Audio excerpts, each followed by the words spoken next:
नमस्कार दोस्तों। अवसर क्लासेज में आपका हार्दिक स्वागत है। मैं हूं मनोज कुमार नाई। आज का जो हमारा टॉपिक है वो जैसा कि आप देख पा रहे हैं, दिल्ली सत्ता का विरोध करने वाले राजस्थान के प्रमुख शासक। आज हम अपना टॉपिक आगे बढ़ा रहे हैं कि दिल्ली की जो सत्ता थी, उस सत्ता पर दिल्ली सल्तनत के शासक बैठे, बाद में मुगल बैठे। इनके साथ राजस्थान के कई शासक इनके घोर विरोधी साबित हुए। इन्होंने अपने आन बान और शान की रक्षा करने के लिए अपना सब कुछ खो दिया, लेकिन दिल्ली जैसी पावरफुल सत्ता के सामने एक छोटी छोटी रियासतों के शासकों ने इतिहास प्रसिद्ध लड़ाइयां लड़ी, जो आज हमें इतिहास में अपने उत्साह को बढ़ाने के लिए तथा प्रेरित करने के लिए अपने धर्म, अपनी जाति, अपने देश, अपनी न्यायप्रियता, आत्मविश्वास, इन सब की जानकारी, इतिहास जो वास्तविक तौर से हिंदुस्तान का इतिहास रहा है, वो हमें इन छोटे छोटे शासकों के जीवन का अध्ययन करने पर, उनके द्वारा लड़ी गई प्रमुख लड़ाइयों को की जानकारी प्राप्त करने पर ही होता है। शुरुआत करते हैं हम। एक नंबर पर सबसे पहले जिस वीर शिरोमणि की बात करेंगे वो है हमीर देव चौहान। इतिहास में हठी अमीर, हठीला हमीर, इस प्रकार के नामों से जाना जाने वाला जो शासक है वो है हमीर देव चौहान। इसके पिता का नाम था जेतर सिंह चौहान और ये शासक बना रणथंभौर का। रणथंभौर जो वर्तमान सवाई माधोपुर जिले में स्थित है, एक बहुत बड़ा 3 ओर से त्रिकूट पहाड़ी से घिरा हुआ एक दुर्ग है। अपनी सामरिक दृष्टि से महत्वपूर्ण है और इस अपनी सामरिक दृष्टि से इतना महत्वपूर्ण है कि अउल फजल ने इसे देखकर कहा था कि ये दुर्ग है, रणथंभौर का दुर्ग है वो बख्तरबंद है, बाकी दुर्ग है वो नंगे है। महत्वपूर्ण दुर्ग है। और जो अमीरदेव चौहान का जो राज्यारोहण हुआ वो 1282 ईस्वी में अपने पिता के जीवित रहते ही हो गया था। अमीरदेव चौहान अपने पिता का सबसे बड़ा पुत्र नहीं था, उसके बाद भी अपनी योग्यता के आधार पर उसके पिता ने अमीरदेव को चुना और वो शासक बना। शासक बनने के बाद अमीरदेव चौहान ने एक नीति अपनाई जिसे कहते हैं दिग्विजय की नीति। दिग्विजय की नीति के तहत क्या होता है कि एक शासक के द्वारा शासक बनने के बाद अपने आस पड़ोस के जो राज्य होते हैं उन पर जीत प्राप्त की जाती है, उन्हें हरा करके अपने साम्राज्य में मिलाया जाता है। अमीरदेव चौहान ने ऐसा भी किया। यह हिंदू रीति रिवाज का प्रमुख उत्सव या प्रमुख हिस्सा माना जाता है। इसके तहत क्या किया, अमीरदेव चौहान ने भीमरस के राजा अर्जुन को हराया और मांडलगढ़ का जो क्षेत्र था उसे कर देने के लिए विवश किया। दक्षिण के परमार शासक भोज को हराया, चित्तौड़ पर अधिकार किया, आबू को प्राप्त किया, वर्धनपुर को जो काठियावाड़ में स्थित है उसे हराया, पुष्कर को हराया और चंपा आदि क्षेत्रों को हराता हुआ ये वापस रणथंभौर लौट आया। लौटने के बाद क्या हुआ कि हमीरदेव चौहान ने यहाँ आकर के और हमीर देव ने कोटिया जन्य नाम का एक यज्ञ किया और इस यज्ञ करने के बाद उन्होंने मौन व्रत भी रखा। अब बात करते हैं हम आगे की कि हमीरदेव की जो जानकारी देने वाले जो ग्रंथ है, हमीरदेव व दिल्ली सुल्तान जलालुद्दीन खिलजी। अब उस समय क्या हुआ कि 1290 ईस्वी में दिल्ली में पर खिलजी वंश का शासन शुरू हुआ और उसका संस्थापक था जलालुद्दीन खिलजी। जलालुद्दीन खिलजी ने भी अपने साम्राज्य विस्तार के लिए क्या किया कि रणथंभौर पर आक्रमण किया। इस बात की जानकारी देने वाला जो ग्रंथ है वो है मिफ्ता उल फुतुह, जो अमीर खुसरो के द्वारा लिखा गया है। जलालुद्दीन ने क्या किया कि रणथंभौर पर 2 बार आक्रमण किया। 1290 ईस्वी में किया और उसने दुर्ग का घेरा डाले रखा। लेकिन मैंने आपको बताया कि रणथंभौर का दुर्ग है वो अपनी सामरिक दृष्टि से बहुत ज्यादा महत्वपूर्ण है। वो एक चारों तरफ से पहाड़ियों से घिरा हुआ और एक ऊपर पहाड़ी के ऊपर बना हुआ है, जहां तक पहुंचना काफी मुश्किल है। कोई भी शासक अपनी संपूर्ण शक्ति लगा करके भी उस किले तक नहीं पहुंच सकता। जलालुद्दीन के साथ भी यही हुआ। उसने 1290 ईस्वी में आक्रमण किया, अपनी संपूर्ण शक्ति लगाई, लेकिन वो हार गया, वापस चला गया। पुनः 1292 ईस्वी में आक्रमण किया और सफलता प्राप्त करने की उन्होंने बहुत कोशिश की, लेकिन उन्हें सफलता नहीं मिली। सफलता जब नहीं मिली तो अंग्रेजी में एक कहानी आती थी लोमड़ी और अंगूर की, तो वही हालत है, उस लोमड़ी के समान है वो दिल्ली के बादशाह जलालुद्दीन खिलजी की हुई। तो उन्होंने क्या किया, बहुत संघर्ष किया, और जब उन्हें नहीं प्राप्त कर सका रणथंभौर का दुर्ग, तो लंबे संघर्ष के बाद सफलता नहीं मिलने पर क्रोध में आ गया, और क्रोध में आते हुए जलालुद्दीन खिलजी ने कहा कि मैं ऐसे सैकड़ों किलों को भी मुसलमान के एक बाल के बराबर नहीं समझता या महत्व नहीं देता हूं। इससे प्रकट होता है कि अंगूर खट्टे वाली कहानी साबित हुई, और जलालुद्दीन खिलजी है वो अपनी हार मान करके चला गया। जलालुद्दीन खिलजी के अध्याय का दी एंड हो गया। 1296 ईस्वी में उसके भतीजे अलाउद्दीन खिलजी ने उसकी हत्या कर दी और दिल्ली का सुल्तान बन गया।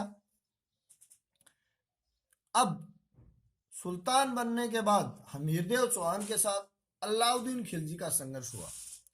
आखिर संघर्ष क्यों हुआ? प्रश्न यह बनता है कि अलाउद्दीन खिलजी का हमीरदेव चौहान के साथ संघर्ष क्यों हुआ?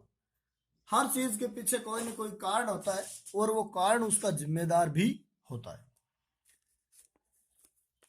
जिस प्रकार हम एक उदाहरण से समझ सकते हैं कि हम भोजन क्यों करते हैं। भोजन इसलिए करते हैं कि हमें भूख लगती है। हमें भूख क्यों लगती है? क्योंकि हमारे शरीर को ऊर्जा की आवश्यकता होती है। वो ऊर्जा प्राप्त करने के लिए हम क्या करते हैं? भोजन करते हैं। उसी प्रकार से रणथंभौर के दुर्ग पर अलाउद्दीन खिलजी यानी एके ने आक्रमण क्यों किया?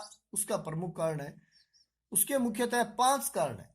एक पहला कारण है कि रणथंभौर का सामरिक दृष्टि से महत्वपूर्ण होना, क्योंकि रणथंभौर है वो गुजरात जाने वाले व राजपुताना के राज्यों में प्रवेश करने वाले मार्ग पर पड़ता है। इस कारण से उसका जीतना सामरिक दृष्टि से काफी महत्वपूर्ण था। वहां पर रणथंभौर में एक बहुत बड़ा दुर्ग भी है, जो भी एक शासक के लिए महत्वपूर्ण साबित होता है। उसके बाद रणथंभौर का दिल्ली के निकट होना। अब रणथंभौर का शासक था हमीरदेव चौहान। उन्होंने दिग्विजय की नीति अपनाई और अपने आसपास के क्षेत्रों को जीता, और जीतने के कारण क्या हुआ कि दिल्ली का शासक जो जलालुद्दीन खिलजी था उसने आक्रमण किया। उन्होंने रणथंभौर को जीतने की कोशिश की, लेकिन वो नहीं जीत सका। अब नहीं जीतने के कारण दूसरा जो नया बादशाह बना सुल्तान अलाउद्दीन खिलजी, उसे चिंता हुई कि जो अपने घर के एकदम पास बैठा है वो कभी भी हमला करके और दिल्ली की सत्ता हमसे छीन सकता है। इसी भय के कारण भी दूसरा कारण माना जाता है कि एके ने हमीरदेव चौहान पर आक्रमण किया। एके अपने चाचा की हार का बदला लेना चाहता था।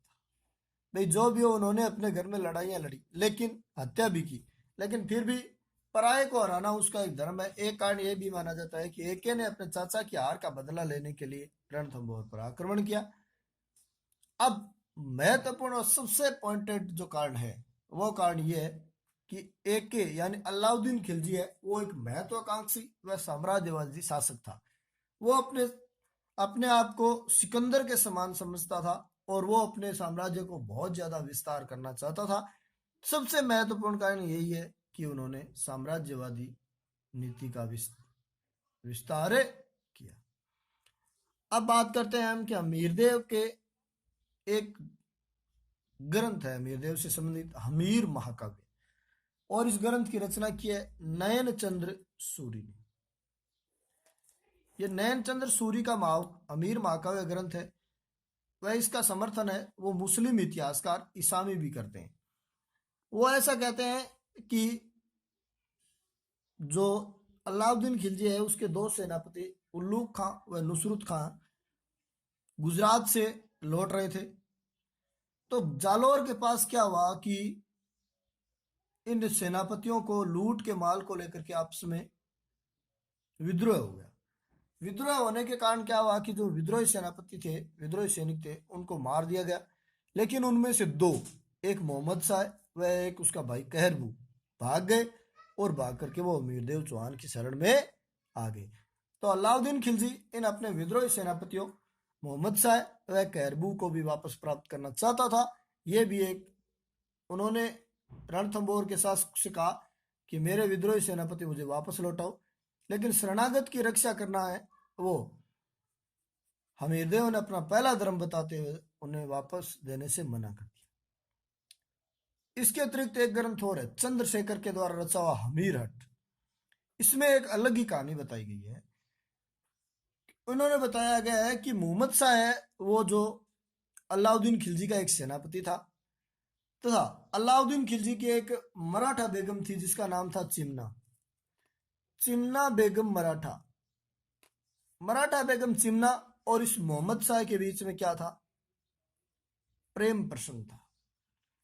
यानी चिमना बेगम जो है वो इस मोहम्मद शाह की क्या थी, दीवानी थी, और ये आपस में एक दूसरे से प्रेम करते थे। इस प्रेम के कारण क्या हुआ, इस प्रेम का पता है वो चल गया अलाउद्दीन खिलजी को। अलाउद्दीन खिलजी मोहम्मद शाह को मारना चाहता था क्योंकि वो उसकी पत्नी से प्रेम करता था, और मोहम्मद शाह और चिमना बेगम दोनों मिल करके और अलाउद्दीन खिलजी को निपटाना चाहते थे। लेकिन समय से पहला पता चलने के कारण चिमना बेगम ने मोहम्मद शाह को भगा दिया और वो भाग करके और उसके हमीरदेव की शरण में आ गया और हमीरदेव ने उसकी रक्षा की। ऐसा हमीर हट कहता है। अब क्या हुआ कि जो भी कारण थे ये थे कारण, और इन कारणों की वजह से अलाउद्दीन व हमीरदेव के मध्य संघर्ष हुआ। और जो संघर्ष हुआ वो किस प्रकार से हुआ कि अमीर महाकाव्य जो नयनचंद्र सूरी के द्वारा रचा गया है उनके अनुसार बताया गया है कि प्रारंभ में दोनों सेनाओं के मध्य दो मुठभेड़ हुई। पहली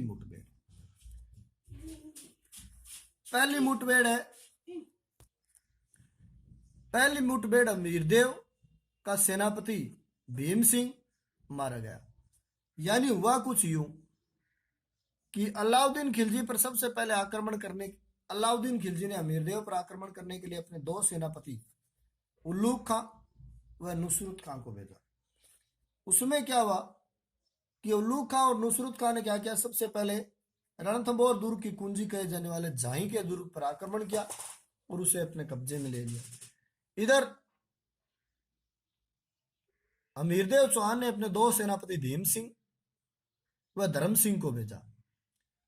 उन दोनों ने भी डट करके मुकाबला किया और अमीर महाकाव्य के अनुसार भीम सिंह और धर्म सिंह ने उन्होंने क्या किया कि उनका उल्लू खां व नुसरत खां के लूट का माल उनसे लूट लिया। वह धर्म सिंह उस विजय पताका को लेकर के रणथंभौर की तरफ गया, लेकिन पीछे से क्या हुआ, उल्लू खां और नुसरत खां ने भीम सिंह पर आक्रमण कर दिया और इसमें भीम सिंह मारा गया। और ऐसी सूचना जब धर्म सिंह को वह अमीरदेव को मिली तो धर्म सिंह को अमीरदेव ने उत्तरदायी मानते हुए उसे अंधा करवा दिया। वह भोजराज नाम का एक नया आदमी था, उसे सेनापति और मंत्री बना दिया। यह थी पहली मुठभेड़। अब दूसरी मुठभेड़ में क्या हुआ, दूसरी मुठभेड़ में क्या हुआ कि फिर से एक के सेनापतियों ने जाइन के दुर्ग पर आक्रमण किया और इसमें क्या हुआ कि एक पत्थर लगने से नुसरत खां है वो घायल हो गया और उसके बाद में नुसरत खां की मौत हो गई। इन दोनों मुठभेड़ में मुंह की खाने के बाद अलाउद्दीन खिलजी ने क्या हुआ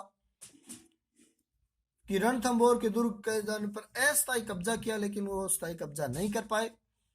दोनों दुर्गों में मुंह की खाने के बाद अलाउद्दीन खिलजी की सेना है वो तितर बितर होने लगी। उसी दौरान क्या हुआ कि अलाउद्दीन खिलजी स्वयं सेना लेकर के और रणथंभौर पर आक्रमण करने के लिए आया।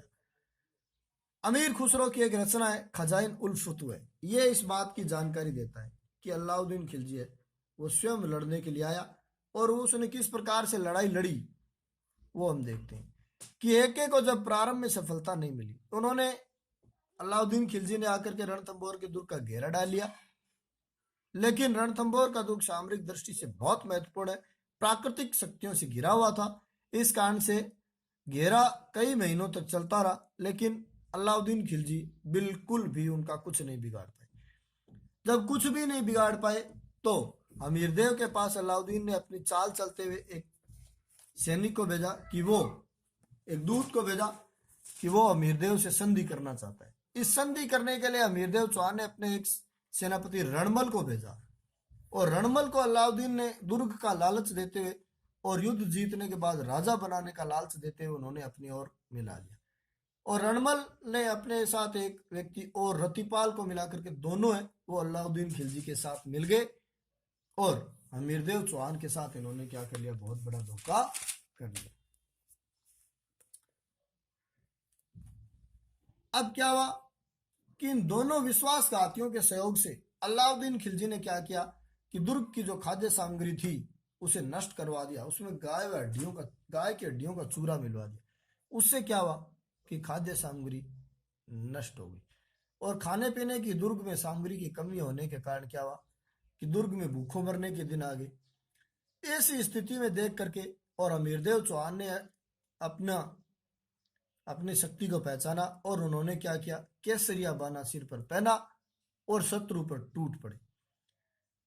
11 जुलाई 1301 ईस्वी को अमीरदेव चौहान अपने सिर पर केसरिया बाना पहन करके और असंख्य राजपूतों के साथ बहुत सारी बड़ी सेना लेकर के और अलाउद्दीन खिलजी के ऊपर भयंकर आक्रमण किया। लेकिन विश्वासघाती रणमल व रतिपाल के साथ न देने के कारण क्या हुआ कि वो लड़ते लड़ते इस युद्ध में शहीद हो गए।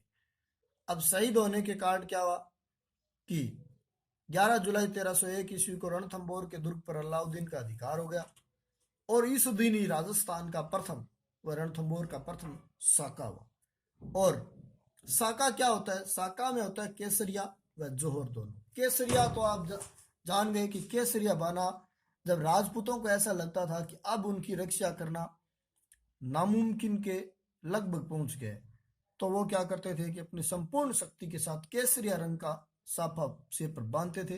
वो दो चीजों का प्रतीक होगा कि या तो लड़ते हुए मारे जाएंगे और या फिर जीत कर वापस आएंगे।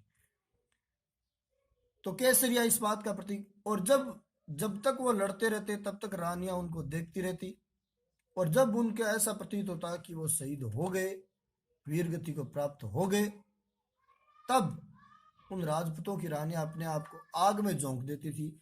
इस आगशील अस्तित्व की रक्षा करते हुए स्वयं को मौत को गले लगाना ही जोहर कहलाता था। तो ये राजस्थान का प्रथम साका केसरिया और जोहर मिलने के साका बना और ये 11 जुलाई 1301 ईस्वी में हुआ। इसमें सर्वप्रथम हमीरदेव चौहान की पत्नी रंग देवी या रंगा देवी ने जोहर किया। जोधराज की एक कृति है हमीर रासो, उसके अनुसार ऐसा कहा जाता है कि मोहम्मद शाह की पत्नियों ने भी जोहर किया।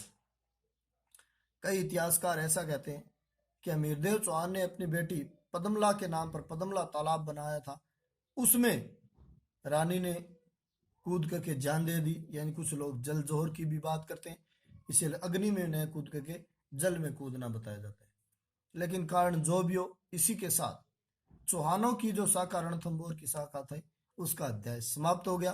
अलाउद्दीन खिलजी का रणथंभौर के दुर्ग पर आक्रमण हो गया और अमीरदेव चौहान है वो वीर गति को प्राप्त हो गए।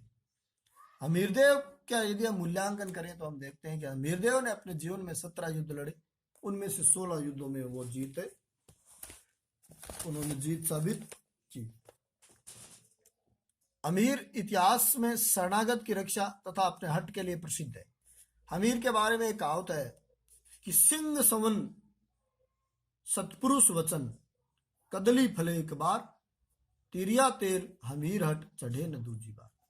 यानी शेरनी है वो शेर का शासक बनाने के लिए, जंगल का शासक बनाने के लिए एक ही शेर को जन्म देती है। सत्पुरुष लोग जो एक बार अपने मुख से वाणी निकाल देते हैं उसे पूरा करते हैं। और कदली यानी केले का जो पौधा होता है वो एक बार ही फल देता है। तिरिया यानी स्त्री, लड़की जो होती है उसे जीवन में एक बार ही शादी हो सकती है, यानी जो तेल है वो एक बार ही चढ़ सकता है। और हमीरदेव जो है उसे जो हट चढ़ गया, उन्होंने जो सोच ली वो एक बार ही सोचता है, उस पर दोबारा विचार नहीं करता है। ऐसी कहावत है। उनके हट के बारे में कहा जाता है इसे धर्म रक्षक महान शासक है। उनके जिन्होंने अपने जीवन भर शत्रु के आगे नहीं झुके और लोगों को धूल चटा दी, वो हमारे इतिहास में काफी प्रसिद्ध है और उनके अध्याय समाप्त हो गया। अब क्या हुआ कि युद्ध विजय के बाद अलाउद्दीन ने विश्वासघाती रणमल व रतिपाल को क्या कर दिया, ये कहते हुए कि सवधर्मी अपने धर्मी के साथ गद्दारी करने के अपराध में मरवा दिया। जो उनको मिलना चाहिए था वो उनको अलाउद्दीन खिलजी ने उसे दे दिया और वो थी उनके लिए मौत। लेकिन वो सह सम्मान लड़ते तो शायद रणथंभौर के दुर्ग पर एक का अधिकार होता ही नहीं। इसके साथ एक कहानी यहां पर भी रह गई कि मोहम्मद शाह जो था, जब केसरिया बाना पैर करके अमीरदेव ने युद्ध लड़ा तो उस दौरान क्या हुआ कि मोहम्मद शाह भी घायल अवस्था में अलाउद्दीन को नजर आए। अलाउद्दीन ने उनसे पूछा, उन्होंने अपने धर्म की रक्षा करते हुए अलाउद्दीन ने अपने उसे पूछा कि यदि मैं तुम्हें तुम्हारे घावों पर मरहम लगा दूं या तुम्हें ठीक कर दूं तो तुम क्या करोगे? मोहम्मद शाह से पूछा। तो मोहम्मद शाह की मैं यहाँ पर प्रशंसा करना चाहता हूँ, जिन्होंने अपने शरणागत का पूरा धर्म निभाया। और उसने कहा कि यदि तुम मेरे इन घावों पर मरहम लगाओगे और मैं ठीक हो जाऊंगा तो सबसे पहले तो मैं तुम्हारा वध करूंगा, तुम्हें मारूंगा और उसके बाद अमीरदेव के किसी वंशज को मैं रणथंभौर की गद्दी पर बैठा। ऐसा सुनकर के अलाउद्दीन खिलजी को बहुत क्रोध आया और उन्होंने उन्हें पागल हाथियों के पैरों तले को चुला दिया और इसी के साथ मोहम्मद शाह का अध्याय भी समाप्त हो गया। तो आज के इस वीडियो में इतना ही। इसे शेयर करें, सब्सक्राइब करें। धन्यवाद।